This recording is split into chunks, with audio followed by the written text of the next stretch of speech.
आप सभी का हमारे इस YouTube चैनल आर्किटेक्ट में स्वागत है। दोस्तों, आज हमारे कंप्यूटर फंडामेंटल का दूसरा दिन है। आगे बढ़ने से पहले हम देख लेते हैं कि आज हम क्या-क्या सीखेंगे। पहला, कंप्यूटर क्या है? What is computer? कंप्यूटर का इतिहास, हिस्ट्री ऑफ कंप्यूटर। और तीसरा, कंप्यूटर के प्रकार, टाइप्स ऑफ कंप्यूटर। आप अगर अपने आसपास देखें तो हम कहीं ना कहीं से सूचना, इंफॉर्मेशन से घिरे हुए हैं। इसका यह मतलब हुआ कि हम सूचना समृद्ध दुनिया, इंफॉर्मेशन रिच वर्ल्ड में हैं, जिसके चलते हम कंप्यूटर्स पर कुछ या पूरी तरह से निर्भर हो चुके हैं। अगर हम इसका इस्तेमाल न करें तो समय से बहुत ही पीछे हो जाएंगे। समझने के लिए कुछ उदाहरण देख लेते हैं। एटीएम। एटीएम को पूरी तौर पर हम ऑटोमेटेड टेलर मशीन कहते हैं। यह 24 घंटे रुपए निकालने और जमा करने की सुविधा देती है। हमारे देश भारत में सभी व्यावसायिक बैंक जैसे स्टेट बैंक, एचडीएफसी, आईसीआईसीआई इत्यादि एटीएम की सुविधा अपने ग्राहकों को उपलब्ध कराती है। एटीएम में एटीएम कार्ड और एक सीक्रेट पिन की मदद से हम रुपए निकाल सकते हैं और ये पूरी प्रक्रिया कंप्यूटर द्वारा संचालित होती है। डिजिटल करेंसी, इसे हम ई मुद्रा भी कहते हैं, यानी यह नोटों की तरह नहीं होती, केवल कंप्यूटर पर ही दिखाई देती है, सीधे आपके जेब में नहीं आती है। इसलिए इसे हम डिजिटल करेंसी या वर्चुअल करेंसी भी कहते हैं। उदाहरण के तौर पर क्रिप्टो करेंसी, बिटकॉइन का नाम तो सुना ही होगा। दुनिया की पहली क्रिप्टो करेंसी, जी हाँ, बिटकॉइन है। क्रिप्टो करेंसी की दुनिया में क्रिप्टो करेंसी को किसी भी कोने में ट्रांसफर किया जा सकता है और किसी भी करेंसी को कन्वर्ट किया जा सकता है, जैसे डॉलर, रुपए, यूरो इत्यादि। स्मार्टफोन, ये वो मोबाइल फोन्स हैं जिनकी कंप्यूटिंग क्षमता तथा कनेक्टिविटी साधारण फोन की तुलना में अधिक उन्नत होती है। आज की डिजिटल दुनिया में अधिकतर लोग एक छोटा सा डिवाइस हमेशा अपने पास रखते हैं। जी हाँ, शायद ये वीडियो देखने के लिए आप भी एक स्मार्टफोन का इस्तेमाल कर रहे होंगे। स्मार्टफोन के इस्तेमाल से हम अधिक और अनेकों कार्यों को घर बैठे आसानी से कर सकते हैं, जैसे कॉलिंग करना, message, email, map, Google map, GPS, mobile banking, bill भुगतान, टिकट बुकिंग, रिचार्ज, मनोरंजन, फोटो, वीडियो एडिटिंग, इंटरनेट की सुविधा और भी बहुत सारे एसेंशियल ऐप्स जो आप अपने रोजमर्रा की जिंदगी में इस्तेमाल करते हो। आप अपने कंप्यूटर स्क्रीन पर जो चित्र देख रहे हैं, यह एक कंप्यूटर सिस्टम का है जो कई सारे इलेक्ट्रॉनिक पार्ट्स को मिलाकर बना हुआ है। शायद आप यह वीडियो एक कंप्यूटर सिस्टम का इस्तेमाल कर देख रहे होंगे। आगे बढ़ने से पहले यह जानना जरूरी है कि कंप्यूटर शब्द लैटिन शब्द कंप्यूट से लिया गया है, जिसका मतलब है गणना करना। अंग्रेजी में समझें, the term computer is derived from the Latin word compute which means to calculate. Computer की कार्यप्रणाली को समझने के लिए हम यह कह सकते हैं कि कंप्यूटर एक उन्नत प्रोग्रामेबल यंत्र है जो कच्चे डेटा को इनपुट के तौर पर लेता है, उस इनपुट को सुनियोजित प्रोग्राम्स का इस्तेमाल कर प्रोसेस करता है और बिजनेस लॉजिक के अंतर्गत हमें आउटपुट के रूप में रिजल्ट देता है। अंग्रेजी में समझें, a computer is an advanced programmable in electronic device that takes raw data as input, processes the raw data with a set of instructions, also known as program, and produces a result as output. In addition, depending on the business logic, the result may or may not be saved. पिछली चर्चा को समझने के लिए हम कह सकते हैं कि कोई भी डिजिटल गैजेट 3 कार्यों को करता है। ये 3 कार्य क्या हैं? स्टेप 1, इनपुट के रूप में डेटा लेता है, takes data as input. दूसरा, डेटा संसाधित करता है और उसे उपयोगी जानकारी में परिवर्तित करता है, processes the data and converts it into useful information. तीसरा चरण, उत्पादन करता है, generates the output.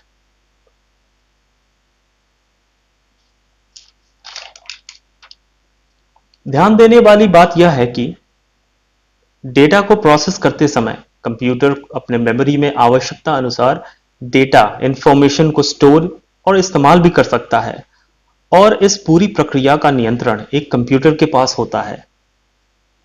छोटे तौर पर समझे, एक कंप्यूटर तीन चरणों को फॉलो करता है, जिसे हम कहते हैं इनपुट, जो हमारा पहला चरण है, दूसरा प्रोसेस, तीसरा आउटपुट। इन 3 चरणों का इस्तेमाल कर हमारा कंप्यूटर या कोई भी यंत्र अपने कार्य को पूरा करता है। हम इंसान भी इस इनपुट प्रोसेस आउटपुट की प्रक्रिया से अछूते नहीं हैं। हम कहीं ना कहीं चौबीसों घंटे इनपुट प्रोसेस आउटपुट की प्रक्रिया को दोहराते रहते हैं। इसे समझने के लिए हम सब्जी बनाने के प्रोसेस को समझते हैं। मार्केट जाते हैं, सब्जी खरीद के लाते हैं, अच्छी तरह धोते हैं और छोटे छोटे टुकड़ों में काट देते हैं। अब यहां से इनपुट प्रोसेस आउटपुट कहां कैसे होता है ये समझते हैं। उन सब्जी के टुकड़ों को हम कढ़ाई में डालते हैं। उसे पकाने के लिए हम उसमें तेल, मसाले, नमक, हल्दी और ढेरों सारी चीजें डालते हैं अपने स्वाद अनुसार।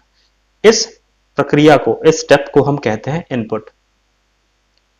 इनपुट करने के बाद, इंग्रेडिएंट्स, मटेरियल्स डालने के बाद हम उसे पकाते हैं, प्रोसेस करते हैं, चलाते हैं, गर्म आंच देते हैं, कई सारी चीजों को मिक्स करते हैं ताकि वो पक सके, और जब तक वो पकता है उस प्रक्रिया को हम कहते हैं प्रोसेस।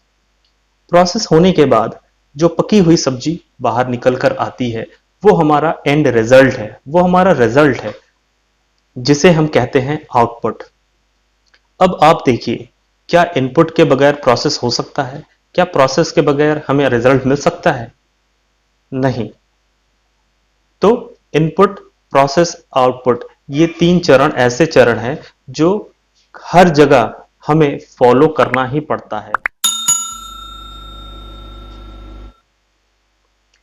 ऐसा माना जाता है कि एनालिटिकल इंजन पहला कंप्यूटर था जिसका आविष्कार चार्ल्स बैबेज ने 1837 में किया था। चार्ल्स बैबेज को कंप्यूटर के पिता के रूप में भी जाना जाता है। एनालिटिकल इंजन, जिसका चित्र आप नीचे देख सकते हैं, उसमें रीड ओनली मेमोरी के रूप में पंच कार्ड का उपयोग किया गया था। पहले गणना उपकरण का उपयोग आदिम लोगों द्वारा किया जाता था। उन्होंने लाठी, पत्थर और हड्डियों का इस्तेमाल गिनती के औजार के रूप में किया।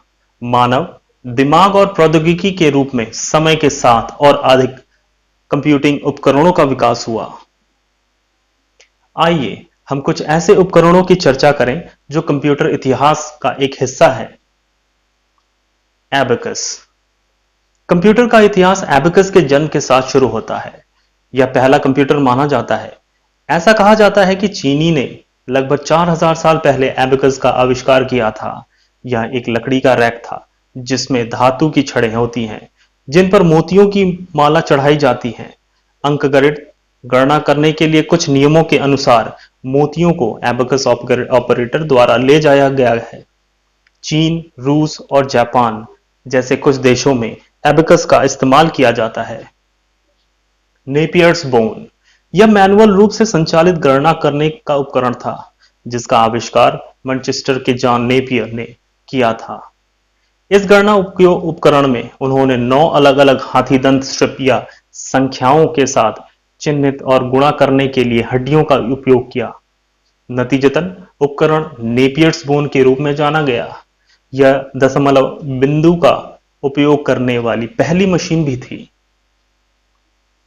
पास्कलाइन। पास्कलाइन को अरिथमेटिक मशीन या एडिशन मशीन के नाम से भी जाना गया जाता है। इसका आविष्कार 1642 और 1644 के बीच एक फ्रांसीसी गणितज्ञ दार्शनिक ब्लेज पास्कल ने किया था। ऐसा माना जाता है कि यह पहला यांत्रिक और स्वचालित कैलकुलेटर था। पास्कल ने इस मशीन का आविष्कार अपने पिता की मदद करने के लिए किया था, जो एक लेखाकार थे। यह केवल जोड़ और घटाव का कर सकता है। यह एक लकड़ी का डब्बा जिसमें गियर और पहिया की एक श्रृंखला थी। जब एक पहिया को एक चक्कर लगाया जाता है तो यह पड़ोसी पहिए को घुमाता है। योग को पढ़ने के लिए पहियों के शीर्ष पर खिड़कियों की एक श्रृंखला दी गई है। डिफरेंस इंजन 1820 की शुरुआत में इसे चार्ल्स बैबेज ने डिजाइन किया था, जिन्हें आधुनिक कंप्यूटर का पिता के रूप में जाना जाता है। यह एक आंतरिक कंप्यूटर था जो सरल गणना कर सकता था। यह एक भाप चलित गणना करने वाली मशीन थी जिसे लॉगरिथम तालिकाओं की तरह संख्याओं के हल के लिए बनाया गया था। एनालिटिकल इंजन यह गणना मशीन 1830 में चार्ल्स बैबेज द्वारा भी विकसित की गई थी।